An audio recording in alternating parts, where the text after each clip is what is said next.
the documentation you guys are doing. On your Facebook page, I get to see many live sessions which have taken place in the past, and even after the live session has ended, people can see. So yeah, I guess that is also a very important part of your live sessions or your thing that you are doing, because we believe that documentation is very important.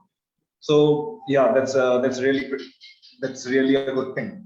And speaking about Inside Out, as you said that our main motive or main agenda is to like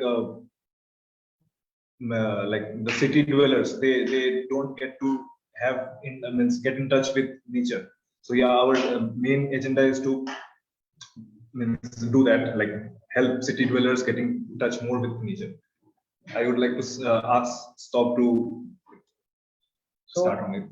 Like basically to explain it in a vast with a couple of words, I would like to put it into perspective. Our vision is that we take people who are going to work every day 9 to 5, getting exhausted, tired, and for them to escape from that monotony of the life, like every day work, they need. It's not always possible for someone to go on long trips outside the station, or like always like go to clubs and pubs. Sometimes people need small, simple getaways, which can be like close to them. 1-2 hours they go invest and they feel fresh, and then they can again start next week, the Monday, the dreadful Mondays.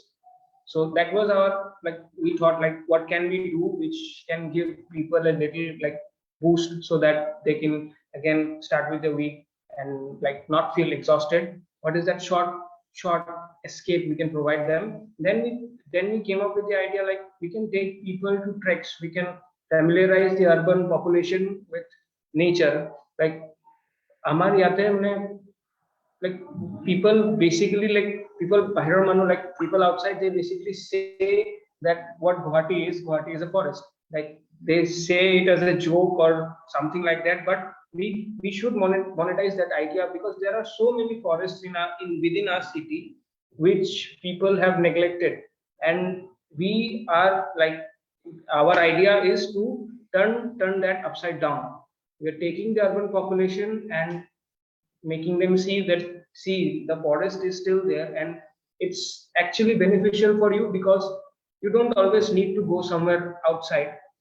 It's right there next to your workplace or next to your home. It's right there in your backyard. You can just take an hour or two, come join us, go to the forest, and on the upside you can also get to learn about the flora and the fauna. We have experts who will help you like recognize different birds, reptiles, and other species. Like you will also get a little knowledge out of your escapade. So that is the basic idea behind what we do. Yeah. So yeah, that's the summary of why we do the trekkings and what Inside Out is. Sir, your audio. So you are on mute. So sorry. So how do you bring this awareness? How do people get to know Inside Out more? A common man probably traveling every day to the office may not know about Inside Out. What are the different mediums that you are currently using, or probably also planning to use in future to attract more people? One can see in many of the places, particularly in developed societies, that weekends are for the forest. Weekends are, if one goes to Germany and Austria, hiking is a very, very common thing to happen over there. This has recently picked up in many places in India, but because the distances are so long that not many people participate, but they do try to. And if you look at Himachal and Uttarakhand, more recently in Kerala, people do go to the forest, spend few hours over there. Many people do overnight hikings. So what mediums do you use to communicate these ideas, and how do we attract more people to teach them about forest, about flora and fauna? Yeah, like you rightly said that in Guwahati, we haven't seen many people going on trails and all. And our team basically is already working in the wildlife field. So we have been going to this forest in and around our city, and we have been going there for different purposes, like for reptile researches, and our mentor is working on Cataloging. our mentor is working on Assam roof turtle. So we generally means we had been going there for the last 3 to 4 years. So it was for our work purpose, but it also gave us a escape. Like he said, Stop said that it also gave us escape. So we thought that why wouldn't the other people who are staying in this city, in this monotonous city, I would say, and like why wouldn't they get a chance to have these places, experience these places? So the trails are already prevalent in many parts of the world and also in India. But as we have not seen many people going there and also like experiencing these places just in their city, we try to educate them. And speaking of the mediums we use for educating them or to share our experiences is basically YouTube and Facebook and also Instagram. Like our target audience, which lies from the age of 16 to 40, 45, or maybe even above, a little bit above. So they use these platforms vigorously, like Facebook, Instagram, and YouTube. So we think that these three platforms for educating them or to giving them a infotainment, these platforms will be like the best used. And yeah. So far, since you started, you can give us a little bit of the history of Inside Out and how many such hikings and trekkings and nature walks you have done, to give us an idea how many people are getting interested, how Anachuri as a platform can spread the word both at individual levels as well as at the platform level. We'll be very happy to do that. So please give us some history of Inside Out, number of people going, which day you organize, so that we get the most required information. Like Inside Out started in last year 2019. We started last year in 2019 we started making videos in topics of nature and how nature is affecting city dwellers. Like I guess from September of 2019. But after that, slowly we were planning to take people on the treks. And the first trek which we took, which we organized, was on the Garbhanga Reserve Forest, in the Garbhanga Reserve Forest, and it was on the 28th of February, I suppose. Yeah. So it was on the 20th of February 2020. But after that, the Corona pandemic happened, and it destroyed all our plans. We were planning to go on night treks, evening treks, and the early morning treks, but throughout the summer and throughout most part of the autumn, we couldn't go to anywhere. But after that, we again started on, I guess, December of 2020, and till now we have been doing treks. But now again, since the summer season is ramping up, we have to stop it. So as far as I remember, we have taken five to six treks on each of the spots on in the Garbhanga Reserve Forest. 5 to 6 treks each spot, so that's more than 15, 20 treks. Yeah. So like we organize treks in Garbhanga Reserve Forest. I think it's more than 20, it's around 30, 40, because we have been doing it for a very long time. We do it every weekend. Yeah, like the Rani trek has been done, the Rani trek has not been done so much, but the Hengrabari and the Garbhanga trek, those are our staples. We do that every weekend, every Saturday, Sunday. Saturday, I think, is the Hengrabari trek, and Sunday is the Garbhanga trek. Yeah. The Rani trek is the best one, but it is not actually like so feasible for everyone because it is a little far away from the city. It's towards the outskirts. You have to leave Guwahati, and then that is where the things start happening. So it's basically the Rani trail is the hardest and the most fulfilling. So that's good to know. I would definitely love to be part. If it is happening sometime in April, I would love to participate in that. Sure. What is the size of the group? What are the rules that one needs to know? What kind of fee if one needs to pay for that? If you can just elaborate on that so people know more about it.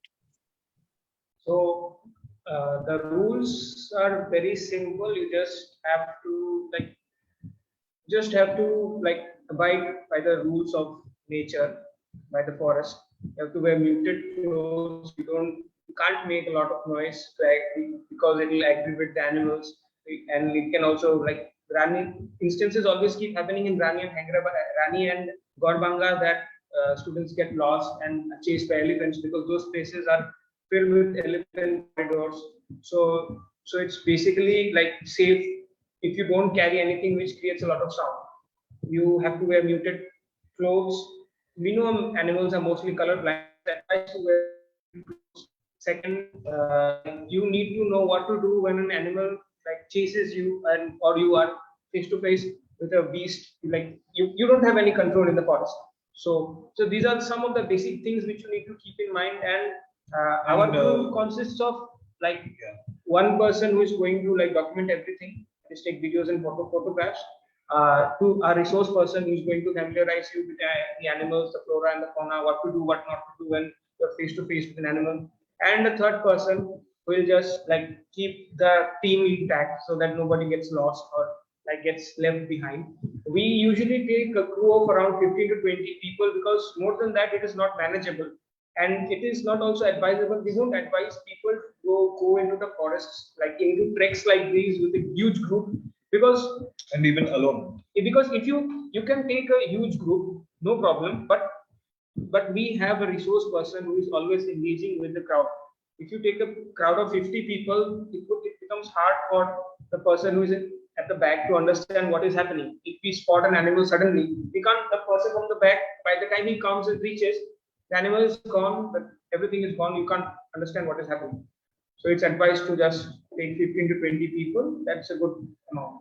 And there are certain rules like we have to take in, permission from the DFO of Assam, like of North Kamrup, I guess. Yeah. So we have to abide by their rules. Like they give us a certain time slot and some certain times we cannot go into treks. And sometimes they also give us some ranges. Yeah, so sometimes they also accompany our trek is accompanied by their leaders. The main purpose of notifying them is to just notifying them. They should know that we are going on trek. So sometimes we see that people go on their personal treks, but they don't abide by these rules. And like we were reading in a news article that some students were the students were chased down by elephants and got lost in the forest. Yeah, so such incidents might occur, and if you just let the authorities know, they can take actions. Like they know that there are 5 people who went into the forest and they have not returned within the time slot, so there must be some problem. So let's go and find them out. Yeah. If you do that, it's good. And also like the basic trek rules, like wearing a good soled shoe and taking a water bottle and like carrying umbrellas if it's too hot. So yeah, that's a basic thing. Yeah. So and for like the charges, we take 300 rupees to the Darbhanga and Reserve Forest and Ngarabari Reserve Forest. We would be providing them with breakfast, and like on the handouts in the Rani Reserve Forest, it's like 900 rupees for breakfast and lunch. So yeah. Every group generally it happens at the country level depending on how many hiking routes or trekking routes they have or trails they have. There are certain golden rules. What are your golden rules? To give you one example, when we trekked in the Himalayas, particularly in Himachal and Uttarakhand, they would always say trek early in the morning. As soon as the sun rises, be ready with your breakfast and just because after 10:30 you have whiteouts. Means the clouds will come and you won't be able to see even 2 meters ahead that who is walking 2 meters in front. What are those? If you can give us, those are the things that really inspire. what are your golden rules for trekking in the areas that you are currently organizing such hikings and trekkings? Golden rule is that the people who go to the Himalayas or those expeditions, they are hardcore people, they are dedicated. And the people who come to Inside Out are mostly people who are working Monday to Friday, as I've told, and then they want some escape. So we can't really force them and tell them that you have to come with us very early. You have to always be vigilant. Like whenever you see an animal, you have to come and like note it down and like tell us what is this animal. The one thing which we focus is do not litter in the forest. That is our golden rule. Is you're going into the forest, you're enjoying nature, looking at animals. Don't throw anything inside. Don't aggravate the animals. You're just a visitor there. You're going, enjoying, come back. You don't have to leave any mark in the forest. And yeah, like it's always preferable to go as soon as possible in the forest because of the birds are mainly available at in the the time. morning. Yeah. So like our resource persons very happy if we can go there just when the sun is getting a bit warmer, so they can spot as many birds as possible. Yeah, because the birds come out to bask. Birds and butterflies come out for basking. Right. So besides your expertise and the team that you have, does the forest department also helps you with guides to recognize which is this bird, which is this particular tree, which is this herbal plant growing? These are some of the things. There is a similar group in Pune and Mumbai where they take people just to make them recognize which plant is this, what are the benefits of this, why this plant is important in an urban setup. So do you also have expertise to teach the hikers about plants and birds and floras and faunas? Yeah, as you said that we are accompanied by a resource person, so he's mainly a bird expert or a reptile expert. So he will be sharing, he will be clicking pictures of birds and reptiles and like the mammals sometimes, and he knows it's generally Rupankar Bhattacharya accompanying us. So he's a leading butterfly and bird expert in Northeast. So he would be showing the trek participants about and notifying them about the species and what is the specialty and how to identify. Like the call of every bird is very important. You have to know the call of every bird to identify this. And we generally don't understand by seeing which is which bird, but all of them have different means, I would say. And so like you have to know that how a bird looks and what their name is to identify them. So yeah, our experts help the trek participants to do that. So if you can give us how long these hikes are, when do you start, when do you complete? Do you also do overnight campings, doing what they call round trail, or are these just day trips for few hours? How does it go? If you can just run us through the entire session of your trekking from morning reporting time till it ends, we'll be very happy to know that. Yeah, so like most of our treks in the summer seasons, when it's a bit warm, like in the springs, it starts from 6 o'clock, and like when it's a bit chillier, it starts from 7:30. Because as we all are city people, we are not expert hikers. We tend to sleep out a bit longer in the winters. So yeah, from 7 in the winters and from 6 in the summers. And yeah, first of all, when the trek starts, we just gather around in a place and then we go through the trail. Like if we tell that how long it is, the treks, how long it goes, it basically depends on the people, on the trek participants, and how many birds we get. If we spot several birds in the starting of the trek, and we keep on spotting birds, then it would take a bit longer because you need to click the pictures, get a right shot, and then educate the people about the birds. So it would take a bit long, but most of our treks On an average. on an average last around 4 hours, including like breakfast. yeah, and- including the breakfast. And like in the Garbhanga Reserve Forest, there is a very beautiful waterfall and a place where we can enjoy and take a bath.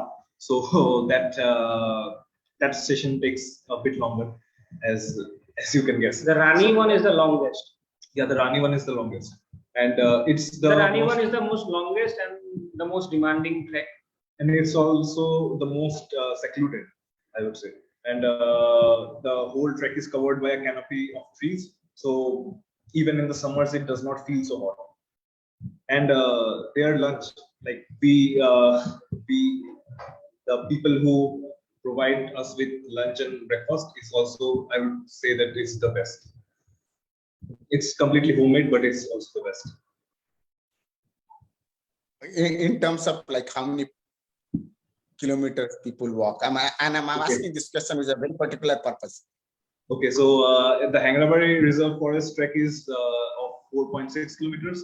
The Rani one is around 5 to 5.5 kilometers, and the Rani one is, Rani one. oh sorry, the Garbhanga is from for 4.5 5.5 kilometers, and the Rani one is around 7 to 8 kilometers. Yeah. Both So you including might have the experienced, you might have experienced various things during your trek, probably from seeing the traditional birds that one is supposed to see to probably new species of birds, or probably some birds getting extinct. What has been your experience in last 1 year or 1.5 years that you have started, both at the individual level? Probably you started doing much earlier before you started doing in groups. Do you think that we are losing something, or we are gaining something, or we need to make much more, we make to need, you say that more effort in raising awareness about flora and fauna of Guwahati and Northeast in general? Definitely, we need a more fast effort to educate people. And speaking about some exotic things which we have found, like we have found pug marks and leopard poop in the Hangrabari Reserve Forest. In the Garbhanga Reserve Forest, we have found fresh leopard pug marks, and poop samples.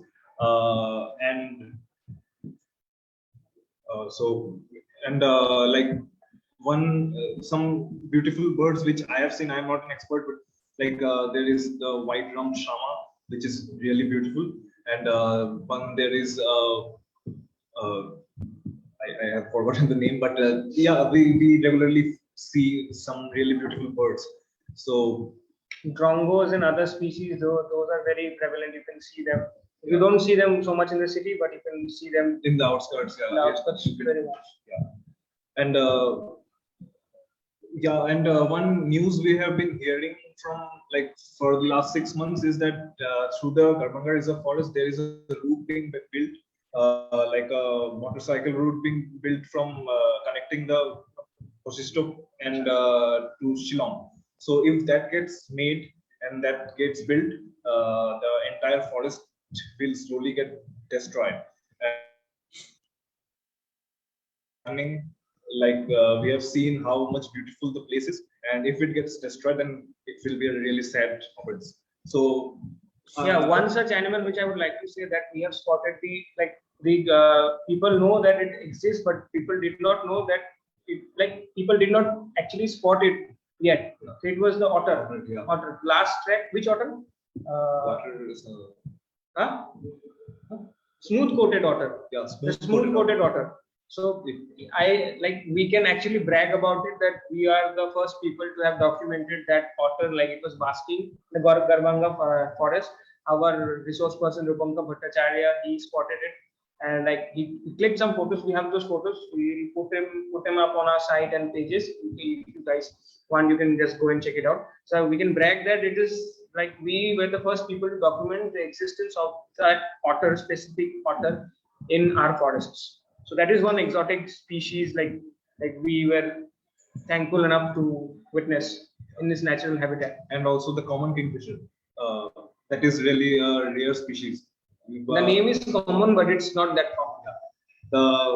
The very uncommon kingfisher means the very common kingfisher which fish see is the white-breasted kingfisher, but the common kingfisher is not common.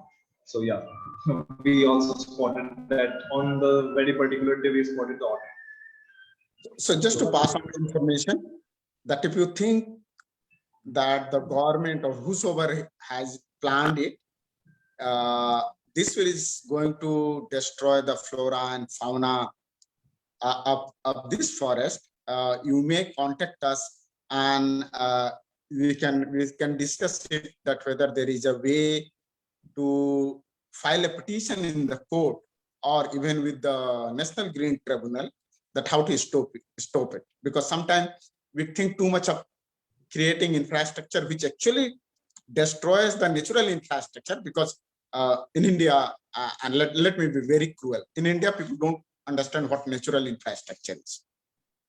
So we go by what an engineer says, or what the tourist potential is, or how life can be easier by making a particular bridge or road, not looking at the long-term impact that such roads or bridges or trail will have. So everything has its own footprints. So in case if you think and your group thinks that it is really important to stop this trail, a biker's trail being made inside the forest, we can discuss it and probably file a petition with both NGT as well as in the court as a PIL to stop this. Yeah, as per our knowledge, we means they are not supposed to make any kind of path through the reserve forest, but means some people have been saying it.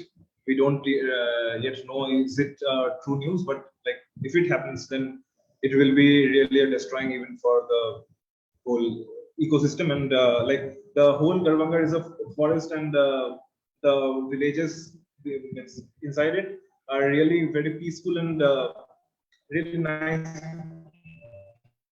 So it's really bad.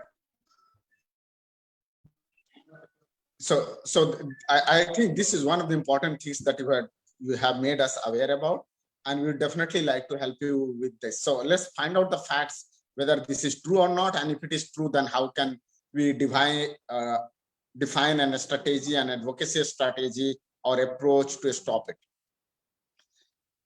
Tell us a little more about what Inside Out does, besides making people, urban people or urban population aware about nature.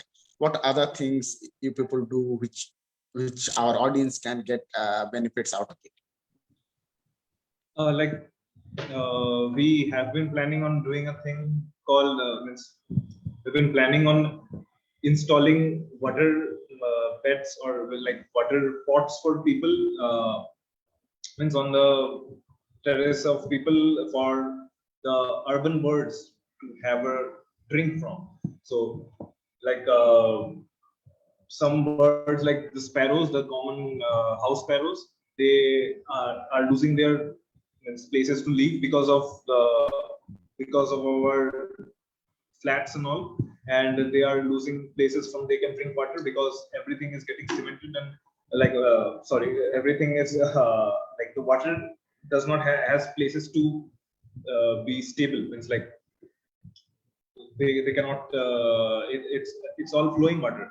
So these birds are really find it difficult to find places from where they can drink water. So one of our plan and one of our project is educating people and to encourage them to have water pots or some kind of utensils they can place on their gardens or on their terrace tops where they can where these birds can drink water from. And we also make some handicraft items like which promotes our indigenous animals. The one-horned rhino is definitely one of it, and there are also many indigenous species like the Assam roof turtle, which has got the Assam name to it, and we are also trying to promote it and to make it popular in Assam and also outside Assam.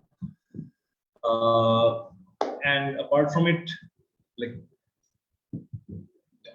so yeah, what we are doing as of now. We have planned many. So these are some things. little fridge magnets that we make like and distribute. So this you can see is the Assam roof turtle. It has like he said, it has got Assam to its name.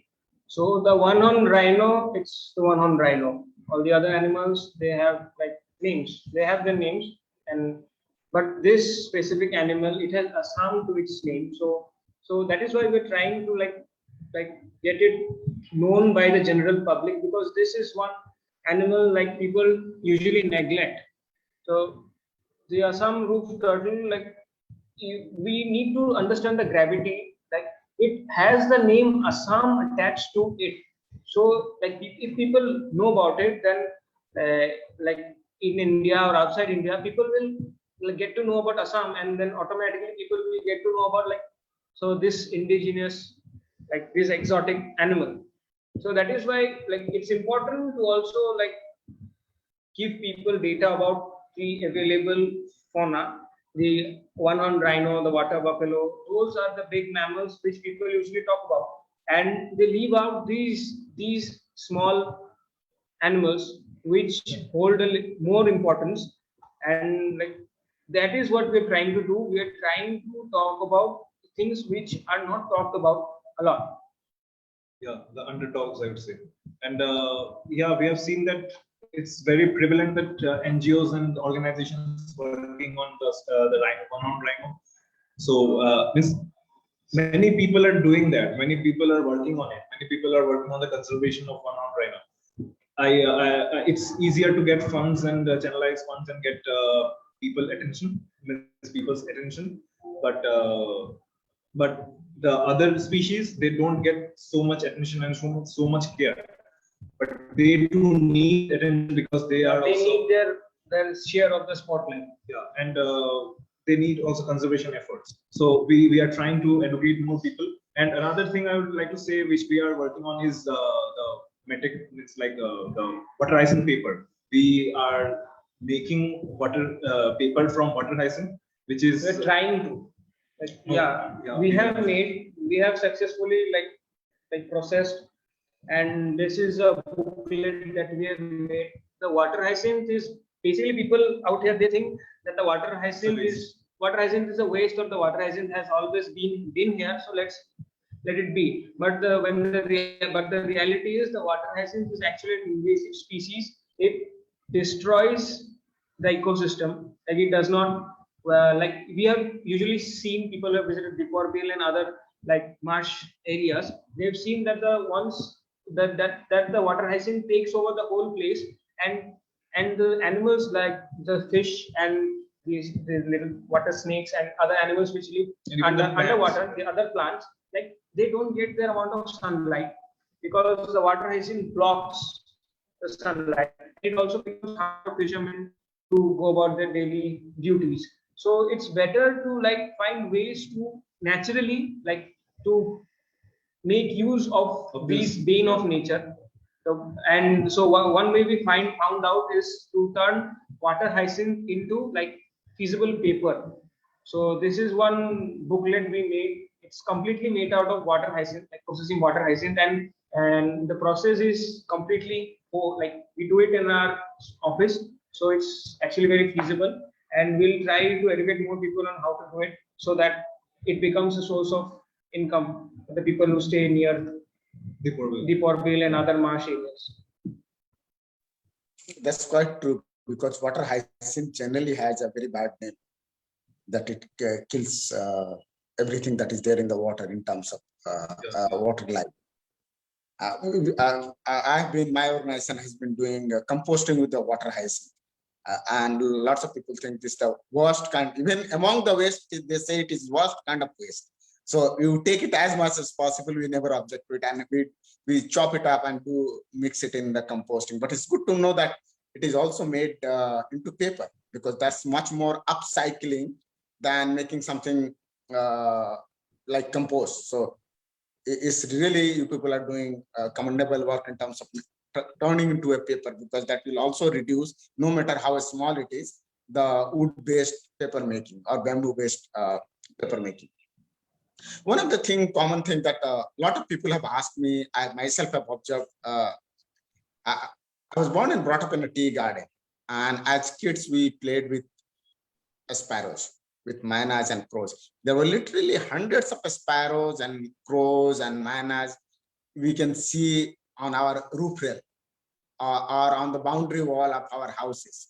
We used to put a basket, bamboo basket, and put some rice into it and catch it, and probably at that time, not aware of that, put a little bit of a color on that and make it fly again, because that was something never eaten over here. But so as kids, we had a closeness with the nature. We played with the birds.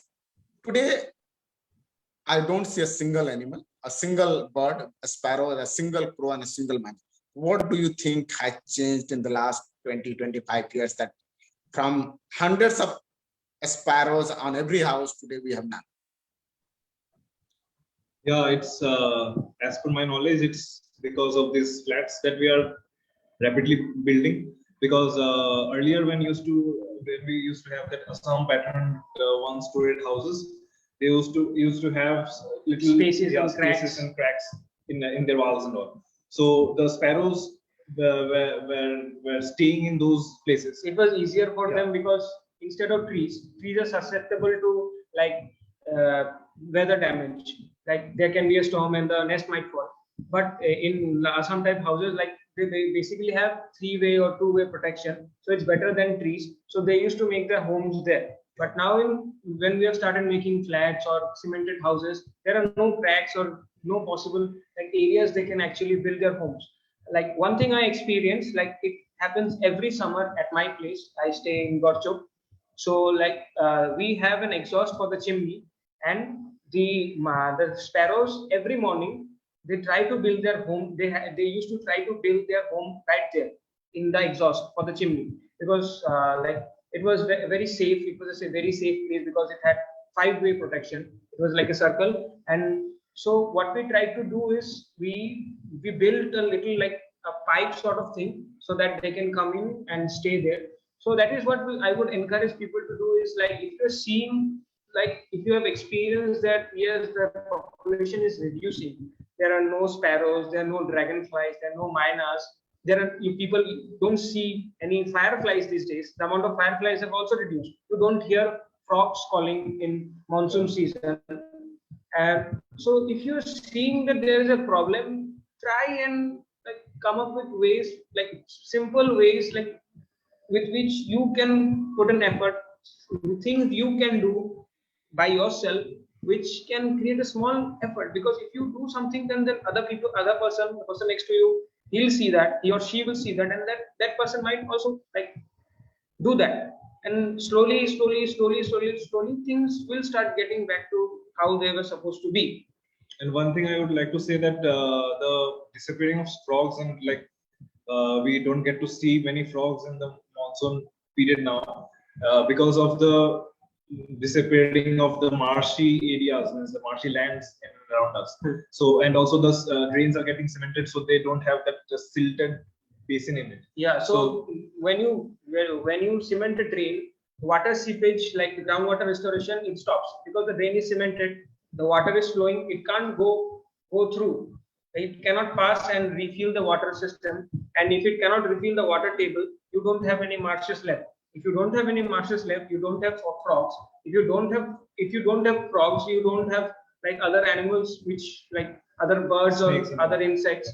Like the ecosystem gets destroyed, because if you don't have frogs, you don't have fireflies. If you don't have fireflies, you don't have dragonflies. You don't have dragonflies, you don't have any lizards or snakes. And like also, one good thing is that you don't have any mosquitoes also. But because of the lack of marshes, we also are facing these floods, the flash floods which we have. That is also like one of the reason is that we are losing our marshes in the city. So the excess water gets seeped into those marshes, used to get, but nowadays, as there is less of marshes and all the water bodies are getting covered, so the extra water all comes into our streets, and every monsoon we face these flash floods. So the basic problem is like the root of all problem is cementing our drains. We stop cementing our drains, and slowly problems get. Yeah, cementing our drains makes it easier to clean the drains. We get that, but There's that many for just one, for that one comfortable thing, we're like Losing uprooting so so much. many things. Yeah, for just making one thing easy, we're destroying a lot of things. Probably one last question from my side, and then I will go to the questions that audience might have. Do you think, I stay in a tea garden, do you think, I used to see vultures and I did to sparrows and crows and miners. Do you think that the huge use of pesticides in the tea garden and in general clearing of forest for making new tea gardens or making new agricultural land, the use of pesticides has really killed all of those birds? Because as kids, we'll see hundreds of vultures in just a couple of days, and they not even a single one to be seen today. So do you think they play any part in the extinction of these birds, or am I thinking too much on these lines? It's not, it's actually misconception, because the pesticides, they don't actually kill the birds. The pesticide kills the pests, and as a result the birds don't get any food. So when they don't find anything to eat, they usually migrate or starve to death. So those are the only two possibilities. So the pesticides, they don't directly affect the birds, indirectly it affects the birds.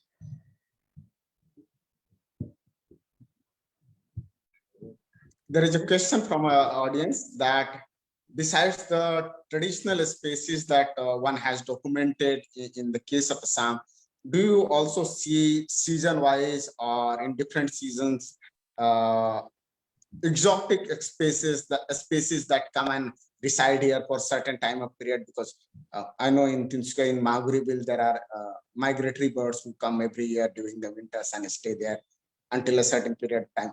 Do you experience, you have already told us a couple of incidences, sir, but if you can elaborate for one of our audiences out there. Yeah, the common kingfisher and white drum shama, if you get to see those, you are really lucky, and you have really spotted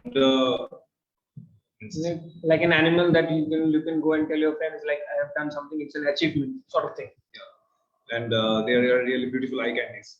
So yeah, and we are also starting a bird watching series. We will be going around the city and the places where we usually take our participants on treks, and also to some other reserve forest, other forest areas. We will be doing some bird watching there, and we will be documenting the whole process and putting up it in on our YouTube channel. So yeah, so like if we get to see some exotic, we definitely will see some exotic species. You guys will also see those exotic species. So yeah. So how do we, until today I did not know that you people are doing such fantastic work. What is, if you can suggest a way that we can continue getting your information, that you are organizing such a trek on this Sunday or this Saturday or this holiday, or a bird watching trip to on this day? What is that made way that you can inform a larger crowd, and we can help you also spread the word around? Because ultimately, if you're doing it, the bigger the number, the better it is for us, for the environment, and for everybody. How can we collaborate, or how can such information becomes or turns into mass awareness? For getting information on us, I would say Facebook and YouTube will be the best two mediums, and also Instagram. Like yeah, we regularly give updates on all three of the platforms. So information about any of our tracks, any of our videos, or any of our other short videos, you will get on those platforms. And like collaboration, yeah, we are definitely looking for collaborations with like-minded people. We have done collaborations with like the Midway Journey. They are a great organization, like really inspired from them. And like we have also taken the Caspaus group, like they train rangers, forest rangers, and yeah, and also with Fridays for Future. Recently we did a trek with them. So yeah, it's really nice to have like-minded people on our team and on our treks. they really motivate us, and they means like we look up to them. Like, we look up to them on as how to run an organization that can affect a larger mass of people. So yeah, you can contact us on from any of the platforms on our email ID. Yeah, anything. Yeah, can you just share where we can find this information? What is the name of the website or Facebook page or your Instagram ID, so that we can It's follow you? we can know. the Inside Out Official, our Instagram ID, the Inside Out Official, and Inside Out GHY Guwahati. If you type that on Facebook, you will get to our Facebook page, and the Inside Out Official on Instagram. Then you can go to our Instagram page. Good. This is, you can see, this is our Instagram page. This is the logo. Good. This is helpful. So if you have a slide, and even after the webinar, if you can post it to me, I can post it to everywhere, that the people who are associated with us. And Yeah. I know people in Midway Journey and Friday for Future. They're a fantastic group. We did a river cleanup very recently together. So they are people known to us, and they are very enthusiastic group. We are coming to the end of the sessions. As I had said in the beginning, we'd really love if you can leave us with 3 key messages, which I, as an individual, my friends as an individuals, can do it. I understand that you have already briefed us in that, but if you can say do 1, do 2, do 3, we'll be very happy to do that, because change must start at home. So I would certainly like to do it. So what are the 2, 3 key messages that you would like to deliver to the audience? The only means the one message that I am thinking of right now is that people should be more conscious, and they should at least think that how they can, like, small steps. They need not go to the Portville or like Kaziranga to save a one horn rhino. They need not adopt a animal, but like small steps, like keeping a Spot Yeah, outside spot. your home in the summer, so that a bird can come and like drink some water. Yeah, That is and- one basic thing you can do. Yeah, and also like having a small hole, like keeping a bird. Keeping a shoe box, or Yeah. keeping something like small cardboard box outside your home, so that the birds can come and nest.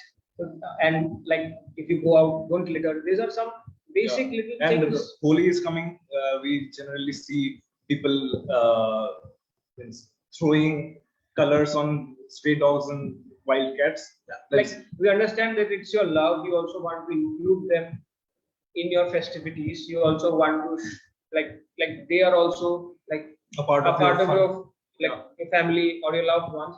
But one thing we need to understand is, like, we humans, we don't lick our bodies. We don't lick and clean our bodies. The animals lick and clean their bodies. So the color goes within their system. So it's not actually good for them.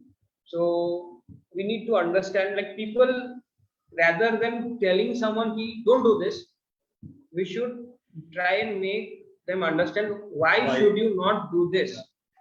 So that is when people will start understanding ki, okay, acha, so this is the reason and I should not do it, even if it's something that it's my love, like, I should not do it because it's not good for the dog, the cat, or like any animal you have. Yeah, so that's the main thing that we would like to say, just being a bit conscious, and like the rest would be joining our treks and subscribing on our YouTube channel. So That we will definitely do. I'll definitely do. Any question from Anajuri team and the audience that is there out there? We'll be happy to put those questions to, so we can stop.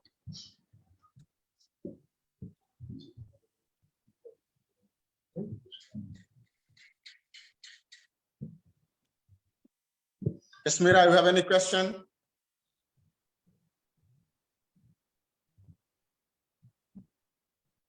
I guess there is no question. So thank you so much. So we can stop it. It is pleasure talking to you. And please pass on the information and the detailed slide on how to find the information on a slide or a browser, whatever you have. And also on how can we follow and spread your good work to all around, not just in Guwahati, but also from in other parts of Assam. There is a very good group in now Tinsukia and Digboy who are fighting in for Dihing Patkai and saving the biodiversity. So we're very happy to take your work forward and probably make more people aware about how our dependence, as somebody has rightly said, the humans don't save the environment. It is the environment that has saved the humanity. So we definitely work with that message and go forward. We truly appreciate you for giving us your time and make us enlightened that what you people do. And we definitely love to collaborate with you on whatever the system. Particularly, the one point that you said, which really struck me, is that there is a plan to make a trail for bikers to travel towards Shillong, which is not good. And if that is the real thing, then we'd certainly like to help you out with that, whether it is going to the National Green Tribunal or whether it is going to the courts with FPIL, we'd definitely like to do it. So thank you so much, and we really appreciate. Have a good evening. Thank you. Thank you. Kashmira, we are done.